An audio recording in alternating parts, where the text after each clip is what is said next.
महाराष्ट्राच्या विकासाचा राजमार्ग म्हणजेच हिंदुहृदय सम्राट बाळासाहेब ठाकरे महाराष्ट्र समृद्धी महामार्ग।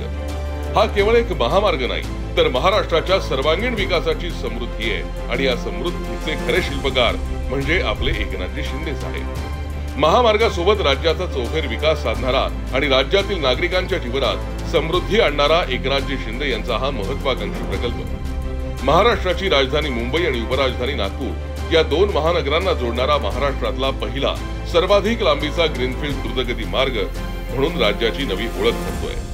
पण हा महामार्ग शिंदे साहेबांच्या प्रयत्नातून घडला कसा, जाणून घेऊयात। सार्वजनिक बांधकाम आणि नगरविकास मंत्री असताना एकनाथ शिंदे यांनी या प्रकल्पाचं स्वप्न पाहिलं। या दोन खात्यासह MSRDC विभागाची जबाबदारीही त्यांच्याकडेच होती, पण तेव्हा MSRDCची आर्थिक स्थिती डबघाईला होती। ही गोष्ट लक्षात घेऊन शिंदे साहेबांनी MSRDCच्या माध्यमातून समृद्धी महामार्गाची निर्मिती करण्यात यावी असा विचार मांडला। यामुळे MSRDCची आर्थिक स्थिती सुधारेल आणि MSRDC सारख्या विश्वासार्ह संस्थेला काम दिल्यानं प्रकल्पाला वेग मिळेल असा त्यांचा विश्वास होता। त्यांच्या या विश्वासाला आणि मागणीला मान्यता मिळाली आणि या समृद्धी महामार्गाच्या कामाला ग्रीन सिग्नल मिळाला। खरं तर हा प्रकल्प शिंदे साहेबांसाठी आव्हानात्मक होता। या प्रकल्पाच्या सुरुवातीला भूसंपादन प्रक्रियेसाठी स्थानिक शेतकऱ्यांनी विरोध केला।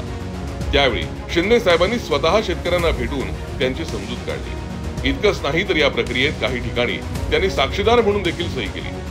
त्यामुळेच अवघ्या 4 तासात शेतकऱ्यांना त्यांच्या जमिनीचा मोबदला मिळाला आणि यावरून शिंदे साहेबांच्या सक्षम नेतृत्वाची प्रचिती पुन्हा एकदा महाराष्ट्रानं अनुभवली। शेतकऱ्यांचा विरोध मावळल्यानंतर प्रत्यक्षात प्रकल्पाचा शुभारंभ झाला। यात आणखी एक महत्त्वाचं म्हणजे समृद्धी महामार्गाला वंदनीय बाळासाहेबांचं नाव देण्यात यावं अशी शिंदे साहेबांची आग्रही मागणी होती। त्यांची ही मागणी पूर्णत्वास आली आणि महामार्गाला हिंदुहृदय सम्राट बाळासाहेब ठाकरे महाराष्ट्र समृद्धी महामार्ग हे नाव देण्यात आलं। या महामार्गाची वैशिष्ट्यही पाहूया। मुंबई ते नागपूर असणारा 701 किलोमीटरचा सर्वाधिक लांबीचा हा महामार्ग आहे। या महामार्गामुळे 16 तासांऐवजी 8 तासात मुंबई ते नागपूर वेगवान प्रवास करणं शक्य झालंय। नागपूर ते शिर्डी 520 किलोमीटर, शिर्डी ते भरवीर 80 किलोमीटर, भरवीर ते इगतपुरी 25 किलोमीटर, इगतपुरी ते आमणे 76 किलोमीटर अशा 4 टप्प्यात हा महामार्ग विभागला गेलाय।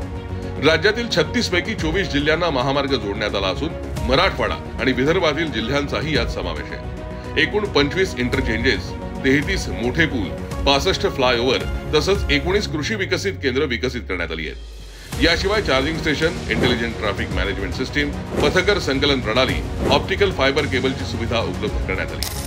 वन्यजीवांचं रक्षण करण्यासाठी या महामार्गावर विशेष काळजी घेण्यात आली।